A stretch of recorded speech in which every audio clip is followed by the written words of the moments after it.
Hello friends, in March of 2025 I did a speaking tour in California. This is one of those talks. I got good recordings of two of the talks. This is the first one. This is for the Singlehanded Sailing Society at the Richmond Yacht Club in the San Francisco Bay Area. So I've edited it together with the video of the talk and some of the slides edited in so you could have a better view of what I'm talking about. And I hope you enjoy it. It's followed by the Q&A that took place right after the talk. Again, thanks to the Richmond Yacht Club for having me. Thanks for the Singlehanded Sailing Society for organizing it. And I hope you enjoy it. Great fun. So I do, as Sue said, I do want to welcome everyone, whether you're from SSS or Richmond Yacht Club. I will make the pitch. Richmond Yacht Club's always looking for new members, and we're opening up a new yard here a little later this year for anybody who needs dry sail space for their, 30 feet and under boats. So keep that in mind. What can I say? Okay, how many people here have seen some of the videos James has done? Maybe about half the crowd. For those of you who haven't, the years of rehabbing a boat, how many of you have rehabbed an old boat? Oh yeah. So it's great fun watching somebody else rehab their boat so you can kind of feel the joint pain. Misery loves company. That's right. And starting in LA, and he's going to say a lot more, but I was looking on your website today going, where's the boat? And it's like someplace in Indonesia. And it looks like you did a little loopy stuff, so you've been wandering around the islands, which we're going to really look forward to. So keep in mind, I'd say maybe 20% of this crowd has done a single-handed Hawaii race. So people who enjoy being alone. And not everybody kind of gets that. But for those of you who haven't had the joy of sailing alone for a week, 2 weeks, 3 weeks, I really encourage you to give it a try. It is so much more peaceful than, crew boats with all these people. And when something goes wrong, there's no one to blame anyone, right? It couldn't be easier. You quickly learn, I don't even need to be embarrassed when I muck it up, because no one's ever going to know, and it's just another day. As long as you're not on YouTube.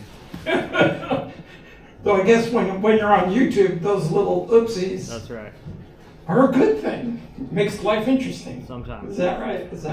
Okay, with that, just before we get started, James, we're going to present you with Fantastic. a Singlehanded Sailing Society. Thank you. Appreciate it.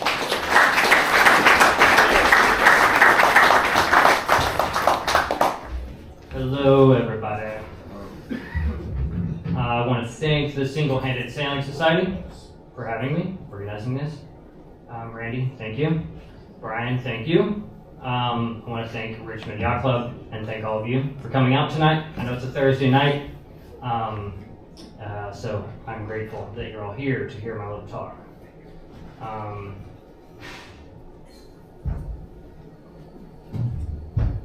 I remember very vividly the first time I was on a sailboat and they shut the engine off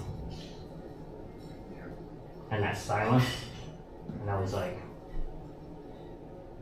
the silence was almost deafening. And then you realize we're moving through the water by the elements with no loss of speed.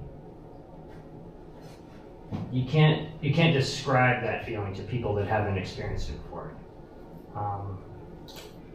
It's remarkable, and it does in many of us, changes our lives. To quote Andy Schell, sailing is travel at a human pace. I've sailed halfway around the world at the speed of about some mall walkers. Sailing takes a lot of skill and determination, especially solo sailing. You have to leave your self-pity at the dock because cooking is a full contact sport when you're at sea. And it really makes you tough in the end. Now, for those of us that choose to see the world by sailing across vast oceans. There's nowhere less forgiving than the open sea. And you can go from an easy day of sailing, in one day's time, you can go from peaceful sailing to battling a great tempest. And for solo sailors, the weight is even greater because there's no one to turn to when you have doubt, when you have fear, when you're unsure. All the boat handling is on the solo captain's shoulders. There's no one to be on the helm when you want to go forward and reef. And there's no one to make you a hot cup of tea on those cold, wet nights at the helm. But then the magic is incredible.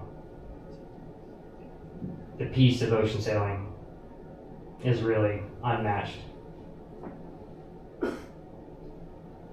For anyone who doesn't know my background, I started sailing in 2014 in the Orkney Isles of Northern Scotland. Since that time, I have crewed on ocean passages, deliveries across the Bermuda Triangle. I have cruised the Viking route from Newfoundland to Greenland to Iceland with 59 North, and I've sailed a 30-foot boat across the entire Pacific Ocean. I have a successful YouTube channel that pays for all of my cruising and has been my full-time job since 2021. And I write for all the major sailing magazines, as well as self-published books. The one featured here I'm selling tonight, it's a cruising guide for the Channel Islands of Southern California. I found my dream boat in 2017, in May of 2017, a 1965 Alberg 30 sloop that had been neglected and forgotten in a marina in LA that they say where boats go to die. She was set to be cut up. They didn't sell her soon. And she had worn out sails. The rigging was from the 70s. She had a seized engine, no equipment on board whatsoever, and she hadn't left the slip in 6 years. When I handed the gentleman the $2,500 cash to purchase her, he thought he was ripping me off. So he gave me a crispy $100 bill back because he felt bad. At that time, most people would have looked at Tritea and thought she was a lost cause. Most of the people that knew me at the time thought I was a lost cause as well. But here we are. Here's a video of the first cleaning of the bottom. I had to check to see if it was listed as a World Heritage Site. And my poor little brother, unfortunately kin to me, had to assist me in this endeavor. Within 2 months, I had the boat sailing again. And by December of that same year, I had done my first solo overnight passage to the Channel Islands, some 90 miles, and circumnavigated Santa Cruz Island solo between having time off work between Christmas and New Year's. And that was the happiest week of my entire life. It was like everything I had romanticized was real. I was like, okay, this is what I thought. There's so many times where people will romanticize sailing, especially cruising, and then when they go, they're like, this is the worst thing that's ever happened to me. For me, it confirmed everything that I had dreamt of, and it really sort of I'm like, this is the model of which I want to live the rest of my life. I spent the next 4 years turning her into a very serious blue water cruising boat, doing major custom refits and everything under the sun, working paycheck to paycheck. And between big projects, I would cruise to Catalina on the weekends, and I would cruise to the Northern Channel Islands anytime I had multiple days off to get as much experience as I could. And I visited 27 different anchorages in the Channel Islands in that 4-year period. Since that time, we've done a little bit of sailing. Since I left for the circumnavigation, we covered 16,510 nautical miles, 6 countries, and 232 anchorages. Why solo? How many people in here have done a solo ocean passage? Will you raise your hands? Okay, and how many people in here have done an ocean passage crewed or shorthanded? Awesome. This is fantastic. Why solo? Some people sail solo because they like the solitude. Some people sail solo because the love of their life has extreme seasickness. For me, I found my way to solo sailing because when I fell in love with sailing, I happened to be single and decided I wanted to sail around the world at some point. I have spent 100 nights at sea alone in the last 4 years, and even more coastal cruising in wild places around the world.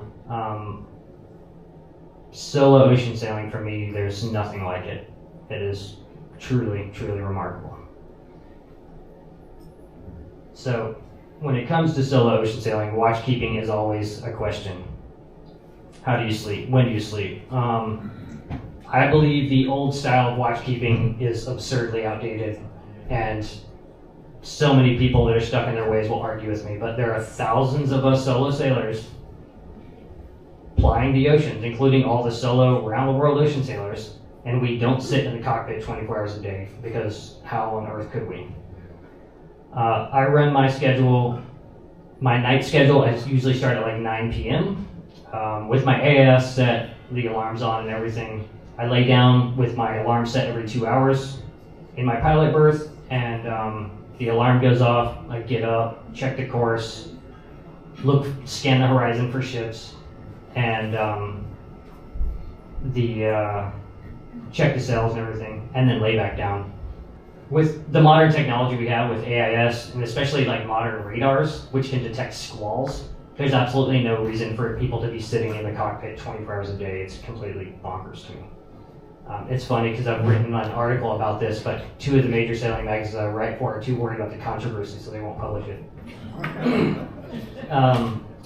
So for coastal stuff, I sleep in the cockpit with 15-minute alarm set, and the alarm goes off, and usually you get in a rhythm to where you don't even have, the alarm doesn't even sound. You just sit up, you take a look, and check for ships. And if I eyeball a ship, then I'll sit up until I see that that ship is cleared, which can take an hour or more. Between like 8,000 miles between Los Angeles and New Zealand, I saw 6 ships at sea. None of them surprised me. Between New Zealand and Australia, I saw 12 ships. Again, they were all on AIS.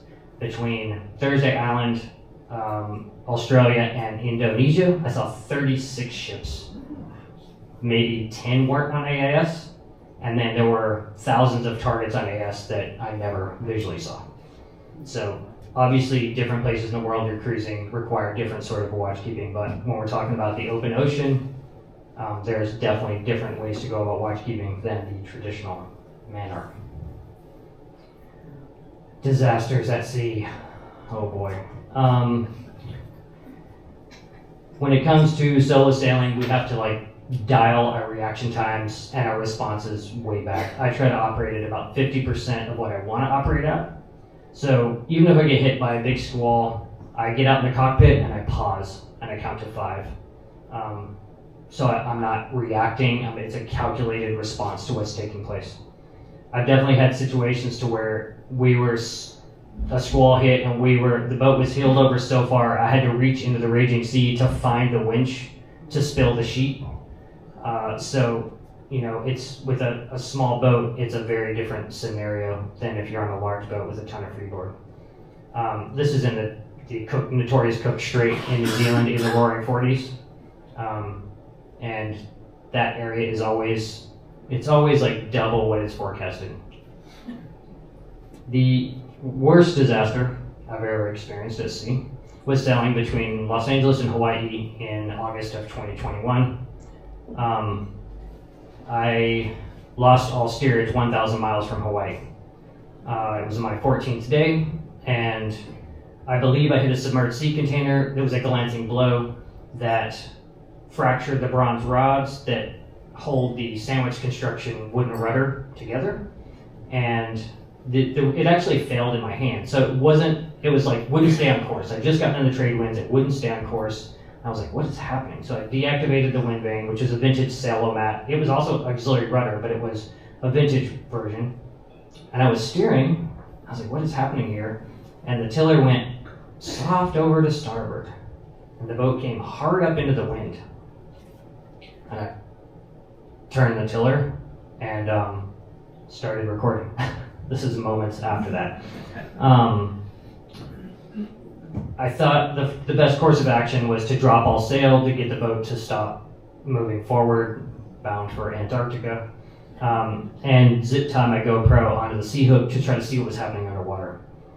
Much to my dismay, the bronze tiller rod was completely separated from the rudder, and the rudder was swinging merrily in the sea.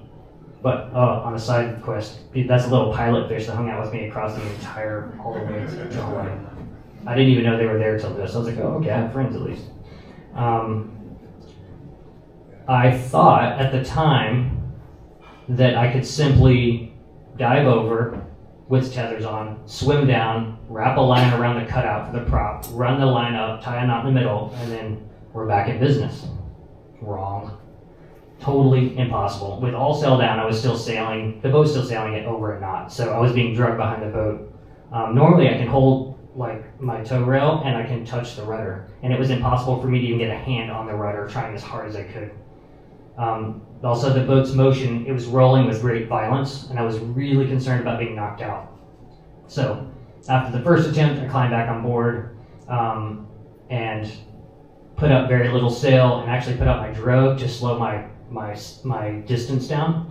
And then I laid down in like a very violent cabin and tried to sleep. And then the next day I attempted it with scuba gear, which actually made more drag, which was way worse. And at that point I was like pulled taut, and the winds had come up. I think it was blowing about 15 on the second dive, and then the winds that come with that. I was pulled taut like you're being drugged behind a car. And by the time I got back to the rail, my arms pinged. Like I felt my muscles giving out, and I was like, oh no, can I get back on the boat? Do I have the strength to get back on board? So I abandoned it all, got there, get out of my scuba gear, got back on board, and got everything up. And then the next day, this was after that second dive attempt, the next day I had been texting with my shore team trying to figure out a solution, and they talked me through how to set up my drogue to steer with. So I steered for the next 18 days, 1,000 miles using a drogue and my sail-o-mat. So the sail-o-mat wind vane would kind of hold the course, but the drogue would offset the pressure that the sails so that I could actually get back on course.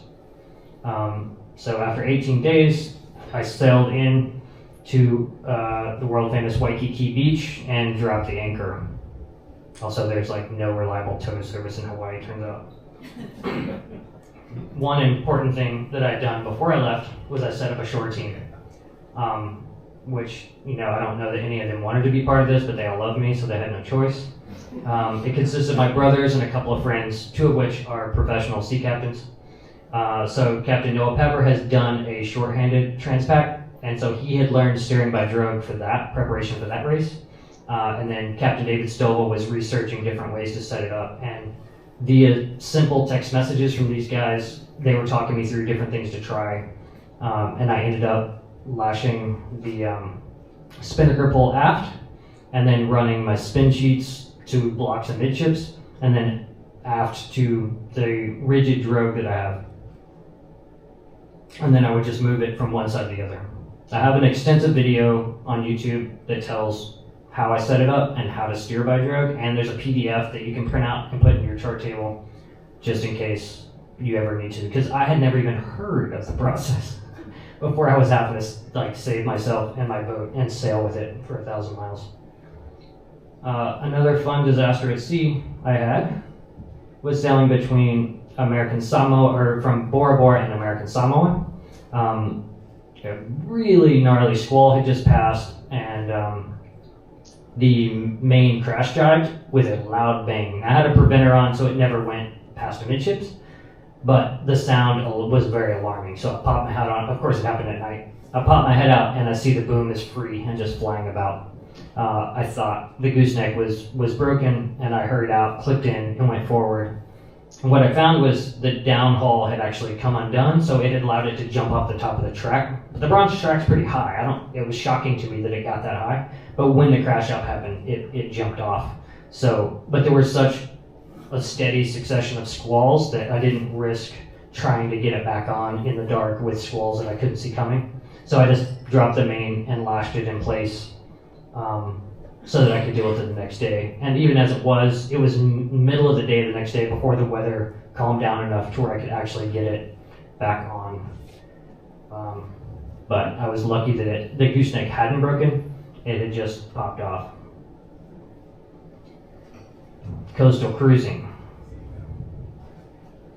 As I said, I spent 2.5 years coastal cruising solo, and only had a couple of visitors come, and no one was ever on board for more than a week at a time.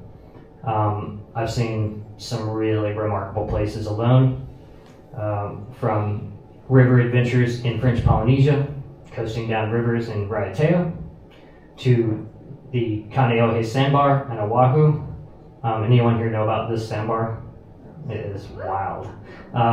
This place, you drive bow into this giant submerged sandbar that's like a half-mile wide, and until you bump, and then you just drop your anchor, you jump off, and you carry it out and do exactly what I'm doing now.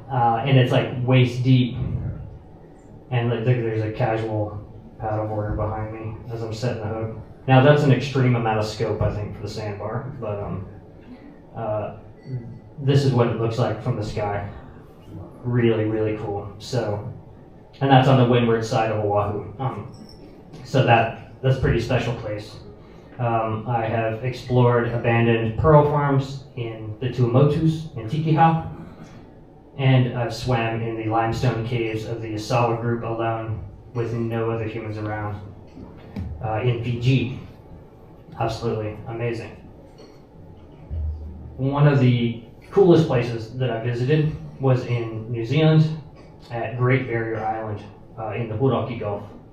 There's a place called Smokehouse Bay, which in the 1960s they put up a simple smokehouse and started, a little fire pit and stuff, and then slowly over the years the Kiwi cruisers, local cruising sailors would add more and more. So now there's a pizza oven there's a big smokehouse, there's wash basins so you can do your laundry, there's like a cleaning station for fish, fire pit, swings, everything. And there's this building that has a bathtub so that you can put hot water in this outside bathtub, or you can make a fire that makes hot water, and they have this full thing. So you can have a hot water bath or shower from the wood stove. I'll let this video play out so you can see the fire. It's really, really neat. And it's so interesting to me. This is the only place in all the places I've been that I've ever seen any, and this is on an uninhabited part of the island. Maybe it's because it's New Zealand and it's just allowed, but this is remarkable for cruisers. I wish there were more places like this where there were these fantastic sort of cruisers' paradises. So here I'm like setting up the fire, and you wait, it takes about an hour, and there's a little pole. Let me see if my little pointer thing here. There's a pole right there. When water starts coming out of that and dripping down, then your hot water's ready. So then you flip your little sign, so no one gets a surprise. When I was there were only 2 other boats in the anchorage. Obviously, sometimes they get really, really packed, but I was lucky to be there in like a really quiet time. And that was the first like hot water shower I had had in a very long time. And it was shockingly hot, so that's like a really cool option. One of the nights I was there, I was invited to celebrate the 70th birthday of one of the local Kiwi sailors. They got very blotto, and they caught fresh fish and shellfish and stuff, and so they made a big feast, and we sat and swapped yarns until dark. And this is like a wonderful thing for the solo sailor, to come across like this community and get to spend time with people after being alone for so long. It's a real treat. Now, I believe ocean sailing solo is the best, but coastal cruising I feel is better with other people, whether it's friends, family, or a lover or a partner. I've done ocean sailing with fully crewed boats. I've done it with a romantic partner, and I've done it with just random like yacht cruise and solo. And I find solo sailing, ocean sailing, there's nothing that compares to it, like at all. it's world apart, different experience. But definitely, I believe like nothing compares to being able to sit on the bow with like someone and like take in the beauty and the magic of the place that you're looking at, and being able to just turn to someone and be like, this is fantastic. I've never experienced loneliness at sea, ever. It's just like beautiful contemplation, the majesty of the sea, almost a spiritual experience. I don't personally believe that any boat should have Starlink on ocean crossings. I think that takes away from this sort of really incredible experience. I almost never motor ever when I'm becalmed. The only time I've done so was on the Tasman to like get out of the way up front, but normally if I'm becalmed, I read a book, I bake bread, I sleep. I just take it as it comes with the ocean.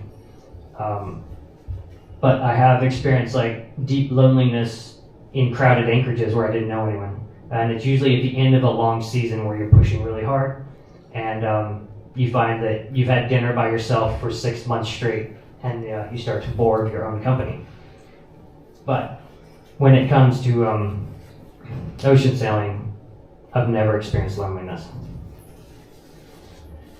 Solo versus short-handed. I cruised for 2.5 years completely solo, and during that time I started to worry that I was robbing myself of a really beautiful experience of sharing the circumnavigation with someone I loved.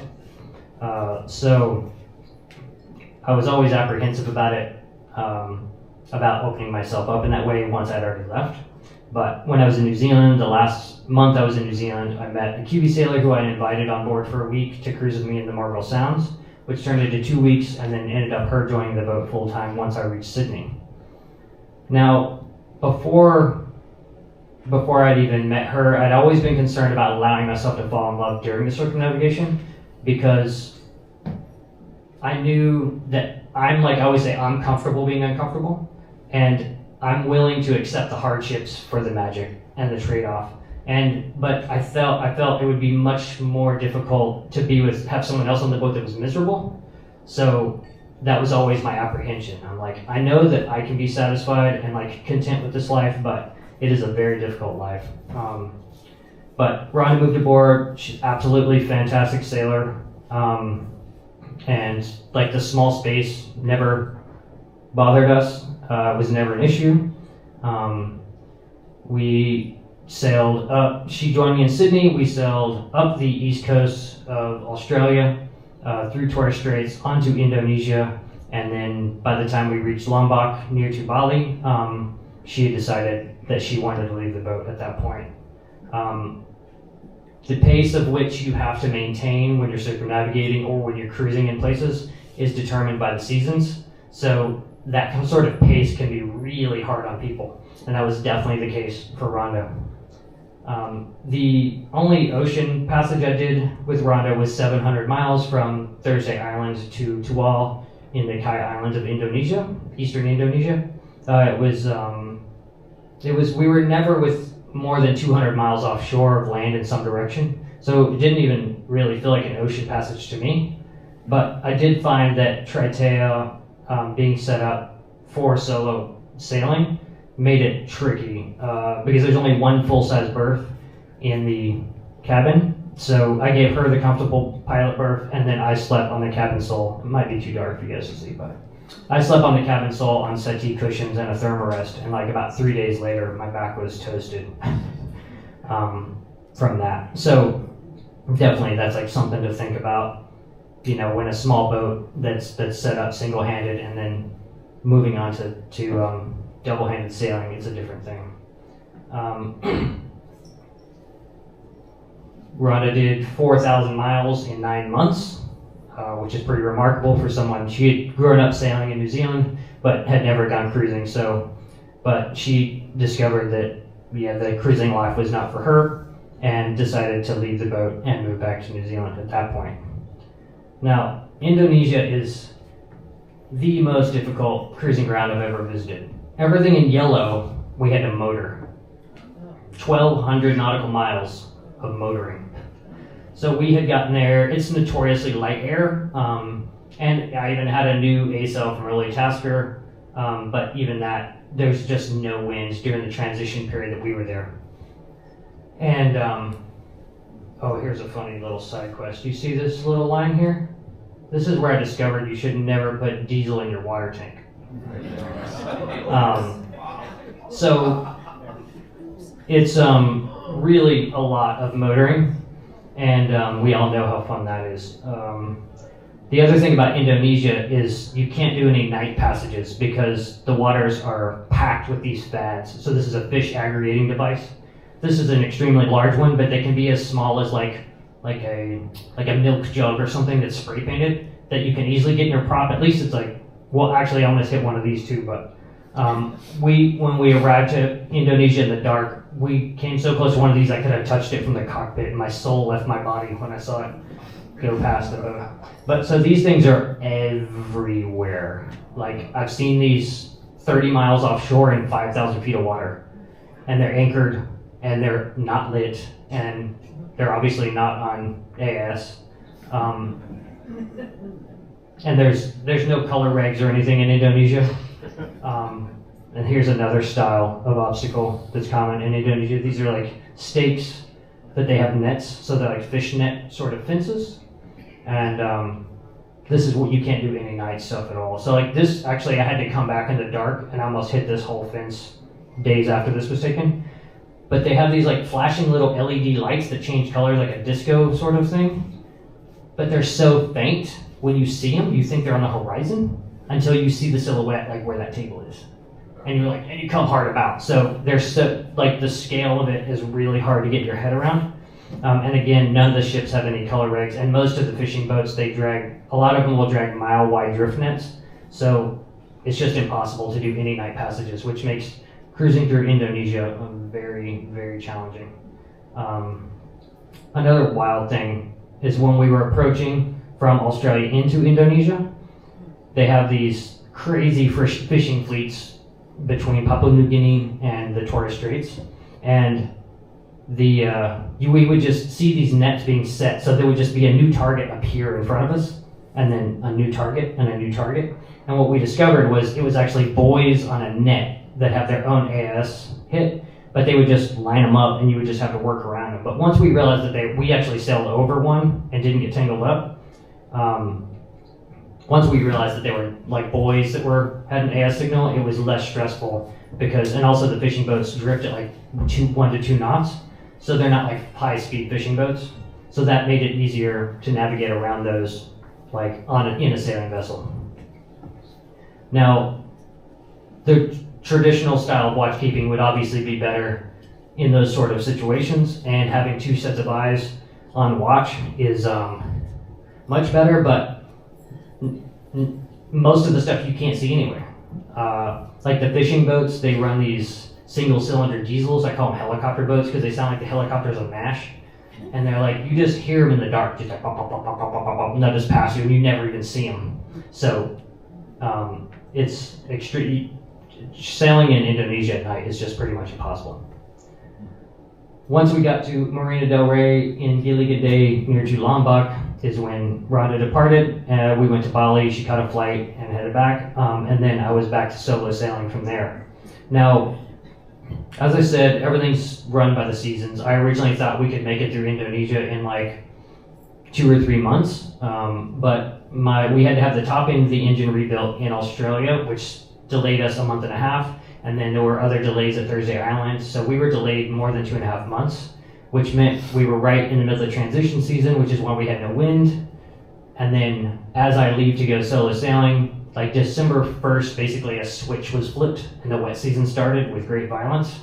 And I found myself in 40 plus knot squalls near to shore, surrounded by reefs and coral, in rain so thick. And it would last with this intensity for 2 hours. Now, I've never experienced storms like this near shore. Offshore, no problem. You heave to, you reef down, and you just let it ride out. But I probably had, 8 feet under the keel for like 6 hours in this very moment, and there was reefs on either side, and the rain was so thick I had my snorkel goggles on, and it was like a whiteout, driving in a whiteout with a car. So you couldn't see anything, and you would just see boats kind of pass you. And I just stayed in the middle of the known channel, and I just hoped for the best. But I couldn't slow the boat down anymore.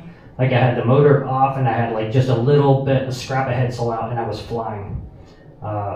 Very, very intense.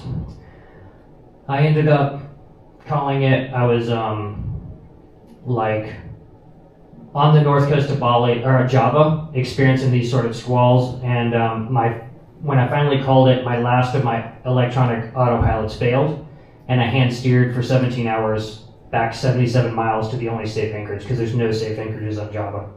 And this is what I call safe anchorage. This barge came within like 2 boat lengths of me because it had like 300 feet of cable out. So I ended up accepting my fate. I took tail and sailed back to Bali, and then back to Lombok to Gili Gede. I tied up at the only Western style marina in the whole of the country. There's only about 4 marinas in the whole of Indonesia, and this is the only one that's sort of like a Western marina. But this isn't even like an extreme storm. This is like a regular, like 3 or 4 of these happen a day in Indonesia during the wet season.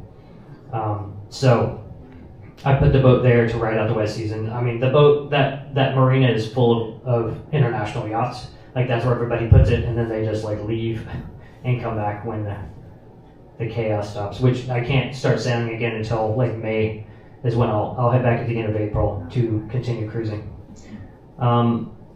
The end of last year, I had really extreme sort of burnout. I did over 6,000 miles last year, and I missed my mark, which was pretty stressful, having to run back. The breakdowns that happened, motoring for 1,200 miles, it was a lot. And then a relationship that was, deteriorating over the course of 9 months. Pretty extreme burnout towards the end of the year, which brings us to 2 of the best skills that you can have as a sailor, especially a solo sailor: patience and flexibility. Since everything is, when you're cruising, everything's determined by the seasons, whether it's the hurricane season, cyclone season, the monsoons, all of it. You have to reach certain marks by certain times of the year. There's no way around it. The best thing you can do is like try to set up like a realistic goal for the year and be completely flexible and willing to change your plans if you need to, and just know that that's like part of it. Getting fuel and water in places can be very challenging. So this is in Tual, Indonesia.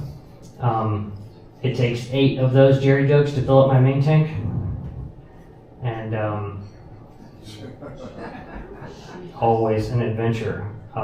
So this stuff like can really wear on you. And but I always call this sort of stuff the adventure tax. So the hardships are the adventure tax, and the payoff is this.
And I'm only halfway around the world. The magic is unmatched. And the reality is like, you don't have to go to the extremes that I've gone to because there's so much magic right here for you, up and down the coast. I always say the scale of your dream doesn't matter. What matters is like that you're sitting on your boat, smiling ear to ear, and you're super stoked. Like, to whatever scale that is. Like, that's the peace and the happiness that you need to find, because our life can be over like that. And that's like the most important thing that I want to get across to everyone, is that life is terribly short, and just be happy, find that peace, and find that magic. Thank you.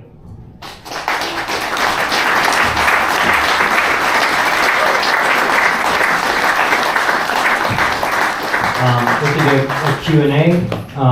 Also, real quick, I'm going to be speaking at the Richmond Yacht Club Sunday night. It's a completely different talk. This is a special presentation for the Singlehanded Sailing Society. But if anyone wants to come out and see the highlights talk at the Richmond Yacht Club, that's happening at 5 p.m. This Sunday. So, but if you have any questions, I'd be happy to answer them. Questions? Hey James, so a lot of this is about planning, like for these solos that you're doing. So I'm curious, like if you're just going from here to Hawaii, like how do you figure out provisioning food, water, fuel, so you know you're good? Every ocean passage, whether it's 2,300 miles or 700 miles, I stock the boat with 40 days of food and all the water I can carry. So currently I carry about 55 gallons of water on my 30-foot boat, so 35 gallons in my belly tank, and then everything else in jerry jugs. But for provisioning, you just have tons of stored like canned goods and dry stuff as your backup, and then all the fun stuff. You eat through all the fun stuff first, but on the Hawaii passage where I lost my rudder, I was at sea for 32 days, and I still had food for a week and a half when I got to Hawaii. So a lot of that is like, do more than you think you need to. That stuff's, yeah, and you can write me too if you want me to, like, email me, and I'm happy to talk you through any of that stuff. Thank you. Mm-hmm.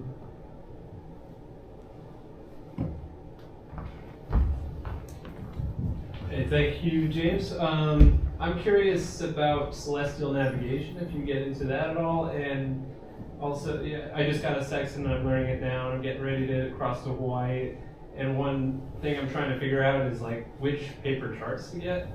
There's lots of sources and scales, and if you get one of all of Hawaii, you're not going to get details about coming to a specific harbor. I store as many scales as I can of paper charts, and then obviously you want I prefer paper everything, so a paper almanac, like an updated almanac for celestial.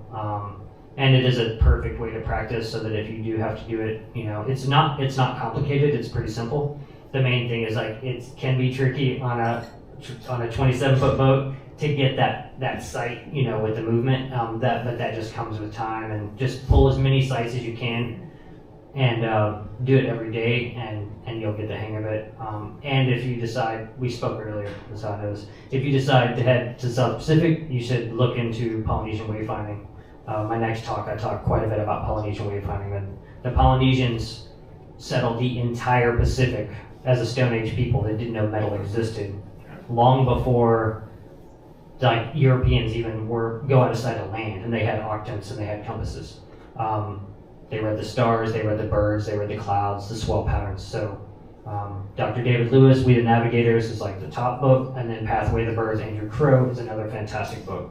So those are really fun things to notice, especially reading the birds. That's the easiest one. So I think that's something you'll enjoy as well. Cool. Thanks. When you purchased your boat, did you have an idea that you would be sailing solo? And why did you choose the boat that you chose? Yes, so I was planning on heading out solo.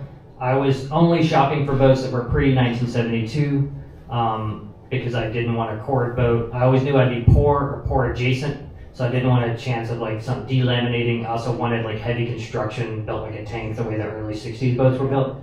So, and the main three boats all the top boats I was looking for were Carl Alberg designs. So Tritons, Cape Dories, and Tartans I was looking at. I didn't think I could afford an Alberg 30, but that was in my top three of dream, but I didn't think it was possible when I found the one that I found in the condition that it was in. So that was the reason that I chose that boat. I know it was small enough that I could maintain it. I could financially be able to maintain a 30-foot boat over a long period of time cruising. It was a blue water boat. Like Yves Jean-Nas had already sailed around the world, including rolling over and losing a stick, and still continued sailing. So I was like, okay, like that's all I need to know, and so that's why I chose that boat. Hi James, after Indonesia, what's the plans? So when I get back, I have like a short year this year because I didn't make it up to Singapore in time. Last year I did over 6,000 miles. This year I only have to do about 1,500 miles, which I don't know which is better. Like trying to sail slowly in a country that's difficult or fast. But when I get back and start sailing again, I'll sail up to Borneo. They say Kalimantan is the name, the Bahasa name. There's some orangutans I want to try to hug up the river there, and then I'll sail slowly through the archipelago, the Indonesian archipelago. I just can't be above Singapore until like August, September, because the wet season's happening up in Thailand and up the Malacca Strait. So at that point, once the seasons switch, I'll head up the Malacca Strait. I'm gonna pop into Malaysia and do a mid-circumnavigation mini refit, handle some business there, and then I'll be cruising Thailand in December and January. And then just kind of preparing for the Indian Ocean. I can't leave the Indian Ocean until March. So then I'll sail from Phuket to Maldives, to Chagos, to Madagascar. And then I just have to be in Cape Town, South Africa by October. So that's the next big leg, is the Indian Ocean leg. Hello, James. Hello. Thank you very much for tonight. Thanks for coming out. You're welcome. I have a question that's basically curiosity. Would you mind telling us what were you doing profession-wise before you went sailing? And would you go back to any land life like that? So to answer the last one, no, I would never. For the 20 years before I left, I was a professional art handler. So I worked at the very top level of the art world for the Getty, for LACMA, for every museum. I've hung art in every celebrity you've ever thought of homes.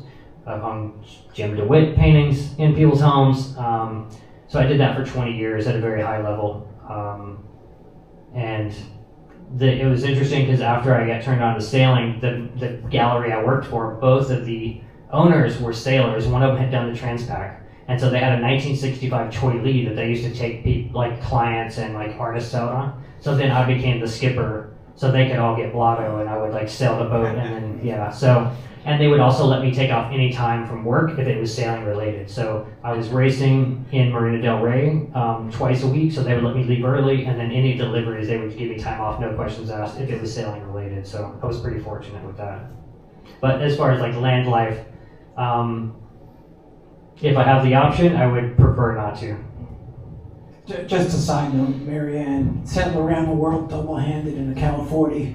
Fantastic. Those are wonderful boats. Yeah, and I couldn't go back to land life as it was. Me and some other crews have spoken about this, like how do you do that? Because I've met so many cruisers who only have the ability to take 2 or 3 years off, and then they have to go back. Like maybe they've taken a sabbatical, maybe that's how much their savings can get them through. And I honestly, I don't know. And when you meet other cruising sailors, you have like a family everywhere you go, because you have this shared, you have a shared experience to where you don't have to explain anything to them. To where when I go back to Los Angeles and I see my old friends, like they can't even imagine why I'm doing what I'm doing, so they're like, okay, yeah, so anyway, I was in traffic the other day. So it's like, I'm like, no, but I saw the sacred blue ideals in Wahine, and they're like, okay. So being able to relate to people in your past life can be really challenging. Meanwhile, your cruising friends become a family very quickly. Hey James, first thanks for the years of inspiration. I wanted to ask you, as far as that transition from when you were more doing just solo day sailing or overnighting, maybe out to the Channel Islands, if you could go back and tell yourself something or advice as far as making that jump from soloing coastal to cruising or the big ocean passages, what would be the biggest thing or the biggest things you'd want to tell yourself or Both, like, help move forward? I went about it in like a pretty logical way to where as soon as I got turned on to sailing in 2014, as soon as I got home from Scotland, I got on every sailor placement website. And so between 2014 and 2017, I didn't own my own boat. So I went on every, I volunteered for yacht deliveries, I got on race crews, I went on every boat with every different type boat, every captain, anything I could do. And I would ask them so many questions that I must have been super annoying. But I got as much experience, especially ocean sailing. I tell everyone, people write me all the time. They're like, I'm looking at a $200,000 blue water boat. I'm going to do what you're doing. I'm like, have you been ocean sailing? They're like, no, I'm going to just do it. I'm like, get on a boat. Like, go ocean sailing. So I made sure that I loved ocean sailing before I set off. But I think I was fine as far as experience-wise leaving. Obviously, you become a better sailor as you make mistakes at sea and everything like that. But for me, I think the biggest thing I would have made myself do before I left was get all new sails. Like, I didn't realize how important, and it's always money, right? It's like, where do you put the money? It's not, it's like very difficult. When I left Los Angeles and sailed to Hawaii, I had $500 in my savings and like $200 in my bank account. So at some point you got to jump off the cliff, and it was just like, but I had my master's, my U.S. Coast Guard master's license, so I planned on doing yacht deliveries and drive and dive boats. I was just going to work as I went. But at some point you just have to jump off the cliff. But if I could have gone back, I would have figured out a way to get new sails, because once I got new sails in Hawaii, I realized like it's actually a safety feature to not go out with like worn out sails, because that puts like extreme weather helm on the boat. It puts a lot of stress on the boat, stress on the crew, and that's like the biggest thing I think I would have told myself at that time. Hi James, thank you so much. So I wanted to know if, I have a question, but the lead up to the question is, on my sail back from Hawaii, I kind of realized how important music was to me, and how how important it was to have a backup music listening device amongst all the zillion things I thought of a backup for. On the way back, water got in and things happened, and the speakers that were in my cockpit got completely destroyed, and I was so sad. And now I consider that to be like a key piece of equipment for me. But if I were to ask you, besides your wind vane, if you were to name 2 or 3 most important pieces of equipment or tools that perhaps you would never go sailing without, what would they be? My stainless steel French press for coffee. The wind vane is like easily the number one. My hydro vane, there's nothing better. If I had the hydro vanes when I sailed to Hawaii, it would have been a non-issue. There's nothing compared to that. Other than that, like when I was sailing across the Tasman, my Iridium Go turned into a brick 3 days from Sydney. So like my poor shore team, my tracker went quiet. All my comms went down, so I just vanished off the face of the earth as far as they're concerned. So I was bummed for them. But those like 3 quiet days were like some of the best. Like it was so peaceful for me. I was just reading books. I knew my people were super bummed, but I was just like in heaven. So it's nice to know about weather and stuff. I definitely think that's an important part of like safety when it comes to ocean sailing.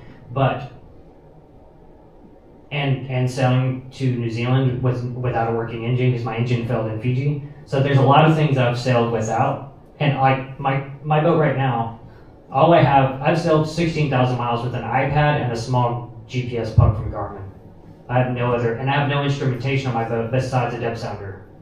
Like nothing. So I run a pretty minimal setup, and so there's not a ton I couldn't do without, I think. Thanks. Hi, James. Hi, yeah. Thank you so much for being here today. We really love the talk. I want to ask about social media versus personal life, like you being solo on the boat or short-handed versus putting out this amazing content that is so powerful and so many people know and watch and know about you. How do you like connect, rationalize, I guess like justify, how do you process this like two spheres, two worlds that exist for us and for you, being like by yourself, experiencing these amazing things versus like the rest of the world watching? How does it feel? It's interesting because I've had like a number of trolls on YouTube being like, well, if you're filming, you're not really alone. And there's also like, there have been skeletons found on deserted islands with a journal that people read, you know? I'm like, well, that dude was definitely alone when he was writing that journal.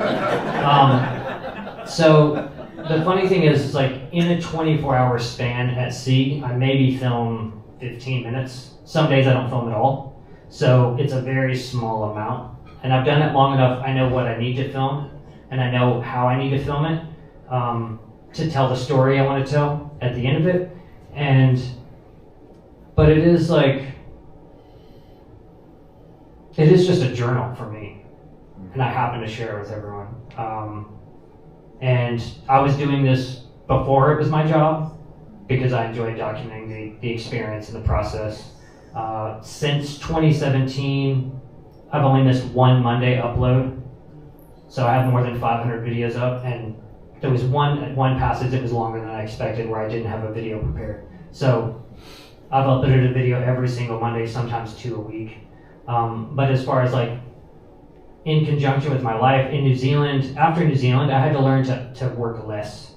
So like I found, especially being solo, it's easy to never stop working because you're just like, there's no one to be like, yo, you need to check out. You need to like touch grass, you know, or touch waves. But so it was like, I had to also learn how to not film so much because my content would get so far pushed on YouTube to where now I definitely, and there's some incredible things that I've experienced that I refused to film, that I didn't write my journal about, that I didn't put on the tracker blog, that were just for me. Like a number of those. I'm like, this is just mine. So I have those moments, but I've had to learn how to do that. It is the best job I've ever had. I don't have a boss. It's incredible because I get to give everything away for free and I still make a living. Like, how is that possible? Like, and I didn't set out thinking I was going to be a full-time YouTuber. It just happened. So if I had tried it probably wouldn't have happened. But so that's like, yeah, it is interesting, but it also means you have friends everywhere in the world. Hello, I think that's a really wonderful montage, the way you set it up with the videos and the photographs, and it's just terrific. So thank you for doing that. And not to be, I don't mean to be rude, but you're going to these exotic places, and your boat might not be a target in the way other large fancy boats are target. Have you had any issues with, and do you anticipate, because you're going to exotic places, do you anticipate any issues like that? Or have the people, have you spoken with people about, all right, let's call it what it is, pirates, that sort of thing? I actually did a whole episode called like pirates versus bandits, like imaginary fears versus real security concerns, because I get this question so much. Because a lot of people, especially Americans, think that there's pirates everywhere. In the middle of the ocean, they're coming on board, they have a machine gun. Like, Americans are terrified of everything that exists outside of America. And like, it's honestly, I deal with it on the regular. But the reality is like noonsite.com has all the security concerns. Like, I won't go to the Philippines because that's a real hot spot right now for bandits, boarding boats, robbing people. There's places that have long been known that you should avoid. Papua New Guinea, the mainland of Papua New Guinea. I was like 500 miles away from a solo sailor who was murdered in an anchorage that he was trying to ride out weather. Everyone knows you don't go to the mainland of Papua New Guinea, and he was like there and got killed for nothing. So most of the places around the world, it's very well documented, and you can avoid that. But you're absolutely correct about Tritea. First of all, they just think I'm insane because they're like, how did that little boat get here? Why does it say Los Angeles on the back? But the big flash catamarans, I'll see them swarmed by local fishing boats trying to sell them wares, to where like I don't have the same experience for sure. But being a solo sailor, I've definitely found that if I'm asked on the street certain questions, I lie. So like, you know, there will be, especially in Fiji, because like I say, Fiji was like just sketchy enough to make you feel alive. And people would stop me on the street and be like, oh, you're on a boat? Like, which boat are you on? And I would point at the biggest boat. I'm like, oh, it's like a crew of 4 of us that we're delivering this boat. And he's like, oh, are you the owner? I'm like, no, I'm just hired. I couldn't afford that boat. So like, definitely for a solo sailor, and like speaking down into the cabin and stuff if there's like boats around. But I've found 0 concerns, and I've never had any theft whatsoever. 16,000. The only place there was a security concern was Hawaii. Like you couldn't leave your dinghy on any beach because it would disappear. So I would leave the boat tied to the dinghy tied to the boat, and I would snorkel ashore with a dry bag anytime I wanted to go for a hike. That's like, you couldn't leave the dinghy anywhere, it would vanish. So everywhere else, 0 issues, really kind people, and yeah, non-concerned. But because I educated myself on where not to go. To piggyback on that, wondering how carrying the American flag has affected your trip. 0. 0. Yeah, and I'll always carry American flag. Like, yeah, I'll fist fight anyone. I don't care. Can I ask a question on that security? Do you carry a gun or anything? Absolutely not. I carry no weapons, and like I probably would have anyway. But I read Lynn Pardee wrote about this subject. When her and Larry first left, they went to Mexico. They spoke with the sheriff in Mexico, and they said, "What do you think about us? Should we have a gun on board?" And he told him, he said, "Are you willing to murder someone?" He said, because if someone comes on your boat and you pull out a gun, he either has to kill you or you have to kill him. So are you willing, if you successfully don't die, are you willing to live the rest of your life trying to go to sleep at night knowing that you murdered someone, most likely someone that was trying to supply for his family? Like I know a lot of crews, they keep old dead laptops and old dead phones in their chart table. And if they're in a place where it feels like off, like their spidey senses are tingling, if someone boarded, they give them the junk stuff. And so for me, it's like I'd rather them take whatever and like me not have, I wouldn't want that on my conscience.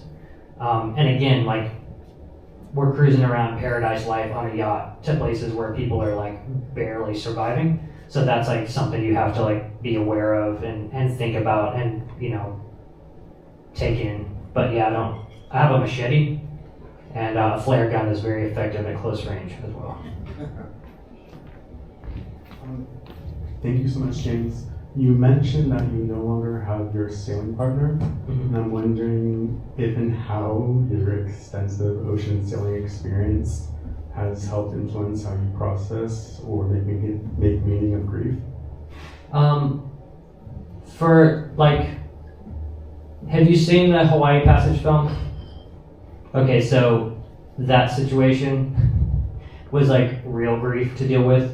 My wife left me abruptly right the night before we were supposed to go cruising full time, right before I went to Hawaii. And so that experience, I definitely had to process in the same way I processed grief.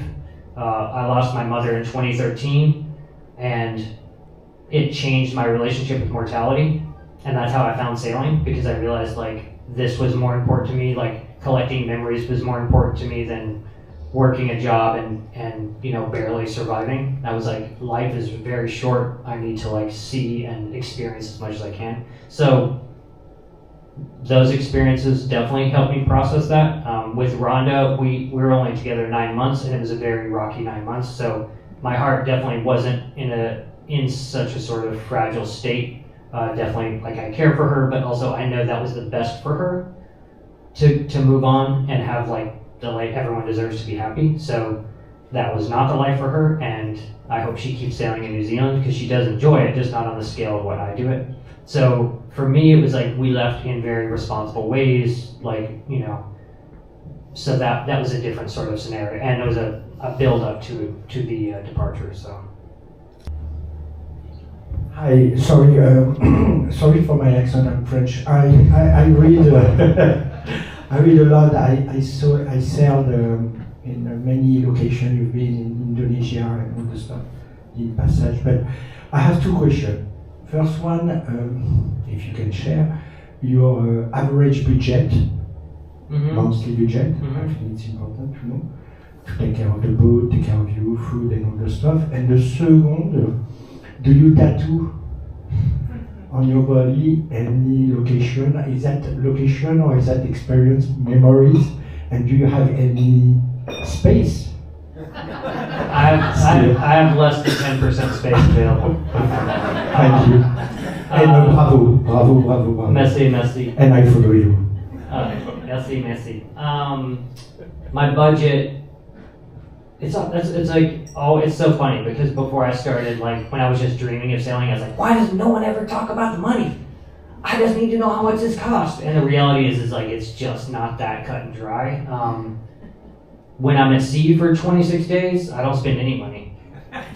When my engine blows up under a drawbridge in Australia, there's $3,300. So, but the average, I think it's about, even with two of us on board, it was about $2,200 a month, maybe. But when I'm solo, it's not a lot different for two people versus one because it's not like a double expense on most things. But I make roughly $3,000 average a month from YouTube, and I've never run out of money.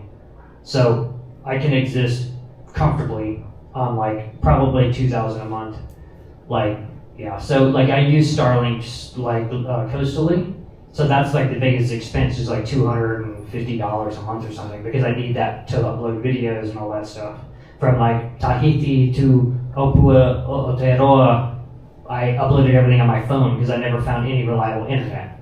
So that was like really slow going. So once Starlink became an option, then I used that for work. But that's the highest expense I have. Everything else is pretty. When I live under anchor, I'm almost never in marinas. So if you do that, it's pretty affordable. Oh, tattoo. Do I tattoo? Did you ask if I just get tattoos? I don't. Yes, I have some, but since I've left, I haven't gotten tattooed remotely. I only get tattooed in Los Angeles, mostly because of the budget, but also like Bali. I brushed my teeth with tap water, and I had Bali belly for 3 days, and I was like, I'm not getting tattooed in a country where I can't brush my teeth with tap water. So I'm pretty cautious. But again, and I have less than 10% of my body available for tattooing anyway. So. You're right. It's like that being a marketing question. Tattoo follow-up. Where did you get inspiration to get the art? I've been getting tattooed since I was 15, and I turned 50 in like 2 or 3 weeks. So I've been tattooed the majority of my life. I like, between tattooing and body modification in general, I like that it gives you ownership of your body in a different way. That's definitely not for everyone. I look like an ex-con or a drug addict to most people. But I find that, you know how those moths have the eyes on the back that make them look like some snake? That's kind of like me. So I can be like a sweet grandma style, but be covered in tattoos. And much like my boat isn't a target, I'm not a target as well. James, this is just a comment. Your video of you losing your rudder on your way to Hawaii, what popped on my YouTube feed like just when I was even just thinking about going to Hawaii. And believe it or not, like it, instead of actually sort of paralyzing me with fear, it galvanized me into action to the point that of the fleet that went in 2023, which I was part of, I was the only one that had a wind vane that I used. I had, I barely used my autopilot. It was the happiest days of my life. And I'm really glad I did that both on the way there and back. So thank you for that, because there's no way, for the few hours that I did use my autopilot on my way getting into Hawaii, I just couldn't stand the sound anyway. Yeah, so thank you for that. So I have an interesting follow-up to yours, is before I left for Hawaii, and I'd seen it before, but right before I left for Hawaii, I watched the Hiscox film Beyond the West Horizon. And in that film, once they get into trade winds, they're running twins, and their boat is this insane motion. Now, if I hadn't just watched that film, when that started happening to me, I would have thought I was doing something wrong. So I was like, nope, the Hiscock survived this, I can survive this. So it's like, there's a lineage of this, like education through film, through video, through books, that helps us in the long run and makes everything better. So thanks everyone for coming out, I appreciate it.